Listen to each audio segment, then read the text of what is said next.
Welcome to California Unearthed. I'm bringing you a traveling segment this time from Salt Lake City, Utah. I may be stepping outside of California, but trust me, this story is too strange to ignore and fits right into the Halloween spooky season.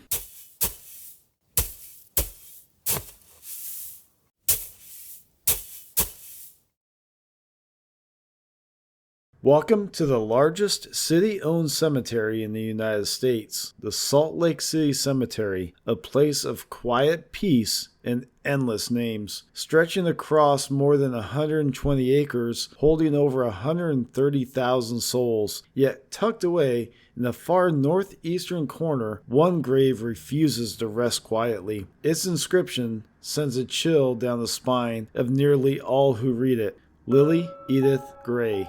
June 6, 1881 to November 14, 1958. Victim of the Beast.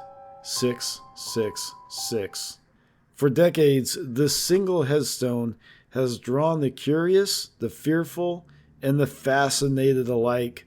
Ghost hunters, historians, skeptics, and believers all asking the same question. Who was Lilly Gray, and why does her headstone bear such a haunting inscription? Lilly Edith Gray was born June 4, 1880, as per her obituary and her death certificate, but her headstone reads June 6, 1881 for some reason. She was one of 11 children, born to William and Frances Gray in Ontario, Canada. Not much is really known about Lilly's early life. What is known is Lilly and her family emigrated to the United States, settling in Gilmore, Michigan, as per the 1900 and 1910 census records. Lilly later moved to Chicago, Illinois around 1918 and remained there until her move to Utah around 1950. Throughout her life, Lilly married 3 times. Her first husband was Richard Walsh, who she married on October 14, 1918 in Chicago, Illinois.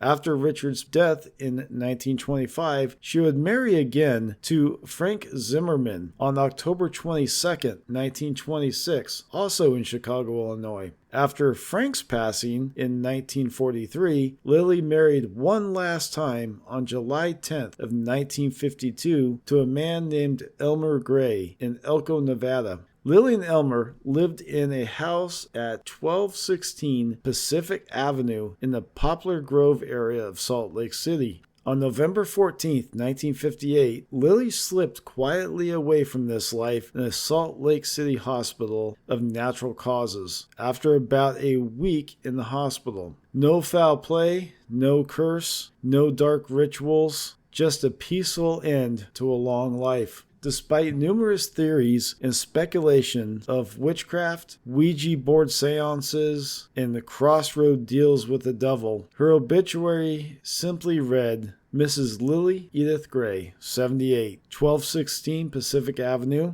died Friday, 11:10 a.m. in a Salt Lake City hospital of natural causes. Born June 4th, 1880, Canada. Salt Lake City resident since 1950. Married to Elmer Lewis Gray, July 10th, 1952. Elko, Nevada. Survivors, husband, several nieces and nephews. Desert News for November 15th, 1958, page 85.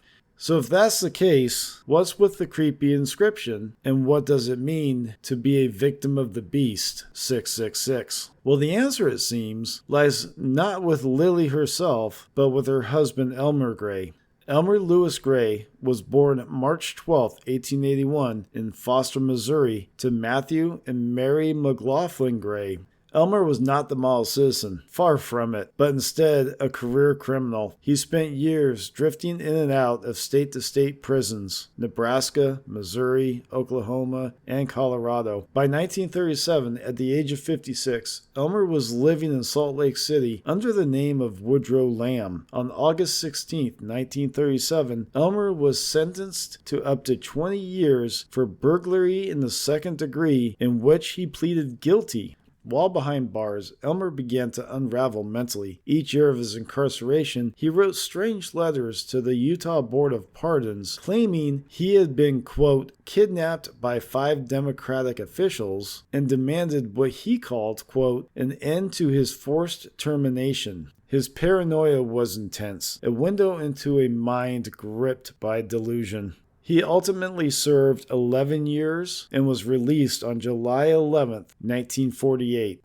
4 years after his release is when he would then marry Lilly in 1952. Elmer had already developed a deep mistrust for the authority, convinced that government itself was the evil force. It is said it was Elmer who ordered Lilly's headstone and had the infamous inscription placed on it. He believed that his wife was killed by the system, and he saw the government as the beast, not literally the devil as we know him. Elmer made sure Lilly's gravestone would tell the world exactly what had happened and what he believed. Elmer's life slipped away at the Snyder Rest Home from a stroke likely due to Parkinson's disease on, get this, I can't make this up, October 31st, 1964. Yes, on Halloween. How strange is that?